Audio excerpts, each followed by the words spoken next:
Dad, we've been looking at some really nice options in the area, Michael said, sitting across from me at my own kitchen table. His wife Jennifer sat beside him, her hand resting on his arm like she was holding him steady. They'd been looking at options, he said. Places with activities, people my age, meals provided, no maintenance, no cooking, no responsibility. I listened. I'm 68 years old.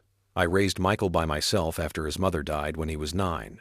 I worked construction for 40 years, paid off this house, kept it clean and in good repair.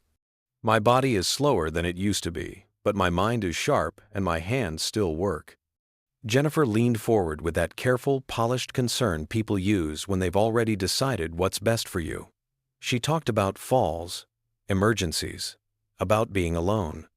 Michael rubbed his palms together and avoided my eyes. He talked about planning ahead, kids, responsibilities, her parents getting older, about what they could realistically handle. Then he hesitated and finally said what he'd really been holding back. If something happens to you, everyone will look at me and ask why I didn't do more. There it was. Not concern. Capacity. Fear. Before the wedding, Michael called 3 times a week. Sunday dinners were routine. He helped with yard work, stayed to watch games, asked my opinion. After the wedding, the calls slowed. Then the visits. Then the excuses. Jennifer never had to be openly cruel. She worked in observations instead about my hours, how often I called, whether the house was being kept up, each comment small on its own. Together, they built a case. Michael never pushed back. He just nodded. I told them I wasn't moving into assisted living, that this was my house. Jennifer dropped the soft tone. She talked about medical staff, structure, how unreasonable I was being. She asked what I really had here besides an empty house and memories. Michael shifted in his chair. He opened his mouth, then closed it. When he finally spoke, it wasn't to defend me. He asked me to at least look at one place, just for his peace of mind. That's when I understood. This wasn't about my safety. It was about the house. It's paid off, good neighborhood, worth a small fortune in today's market. Jennifer had been complaining about their apartment for months. No yard, no space, no future. I asked the question that had been sitting between us the entire time. If I move, what happens to this house? They didn't answer right away. Jennifer said it would make sense for them to move in, keep it in the family, save on rent, use the savings to help with my care. My care. They wanted me to give up my home, my independence, and then pay for the room they'd put me in. Get out, I said. Michael tried to speak. I didn't let him. Get out of my house. Jennifer stood up, the concern gone completely. You're selfish, she said. Michael worries about you constantly, and this is how you treat him? You're too proud to admit you need help. One day something will happen, and it'll be on him. I looked at my son. When was the last time you worried enough to call me? He didn't answer. Jennifer told him they were leaving.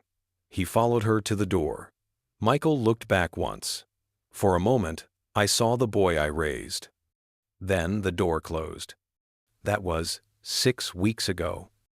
Michael called twice after that, both times to check in. Both times the conversation drifted back to assisted living within minutes. I stopped answering. When the attorney's letter arrived, it referenced months of concern and prior attempts to intervene. It was clear this hadn't been sudden. They'd been preparing it for weeks. Yesterday, I got that letter. They're petitioning for conservatorship, claiming I'm no longer competent to manage my own affairs. The hearing is scheduled for next month. They listed my refusal to communicate and social isolation as evidence, as if wanting privacy meant I couldn't run my own life. My son is asking a judge to declare me unfit, so he and his wife can take my home and decide where I live. I hired my own attorney. On his advice, I got checked, memory, orientation, the whole thing, and made sure it was in writing. The report is clear. I'm of sound mind and fully capable of independent living.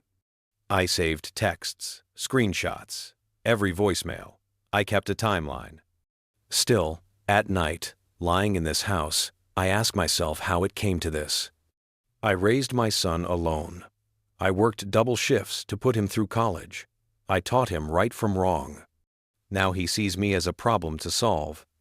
That voice is beside him every night, telling him I'm a burden, that they deserve more, that I'm in the way. And he lets it happen. Some daughters-in-law become family. Others see family as competition. And sometimes, your own child stops seeing you as their father and starts seeing you as an inheritance they're tired of waiting for.